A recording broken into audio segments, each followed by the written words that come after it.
Congressman Pat Fallon, Republican from Texas, joins me now. Congressman, Republicans are, it seems to me, are solidly behind Israel, unlike a divided Democrat Party. Is that an accurate statement? Republicans are united behind Israel? Stuart, I think you nailed it perfectly. There is not one GOP member of Congress that I'm aware of that isn't a staunch supporter of the only democracy in the Middle East and our greatest ally in the region.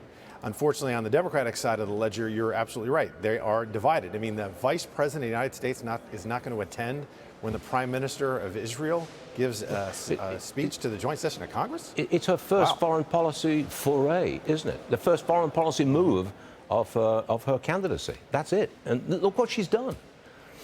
Yeah, well, you know what? She could have shown statesmanship, or as the liberals would say, stateswomanship. You know, don't want to get them angry, Stuart.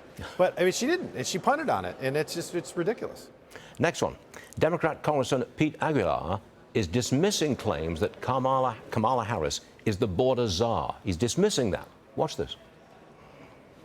Let's be very clear that there was no border czar. Kamala Harris's role was to engage in multilateral discussions with our Latin American countries. The numbers speak for themselves on where we are with border crossings.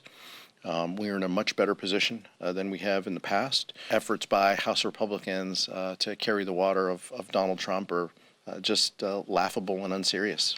I think the Democrats are somewhat embarrassed by Kamala Harris's performance on the border. I mean, I might ask, what has Harris done to address the migrant crisis? She hasn't done anything, and I would agree with my colleague that what's laughable and unserious is Kamala Harris's efforts at the border, which were negligible. And in fact, the numbers do speak for themselves, Stuart.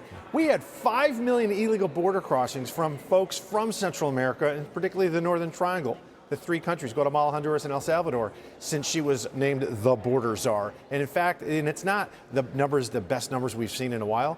This is the worst numbers we've ever seen historically. Even under Obama and then President Trump, at this time in their presidencies, they had about just over 2 million illegal border crossings. This administration has seen 10 million. So by that measure, it's 5 times worse. So the numbers do speak for themselves. And Kamala Harris, it doesn't have any leadership ability whatsoever to lead this country. I wouldn't even hire her to be a dog catcher.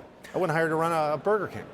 Well, that's a pretty thorough rundown of Kamala Harris. I mean, they're trying to conceal her record, I think they're embarrassed by her record. Can you think of anything that she's done really well? She cackles well. Oh.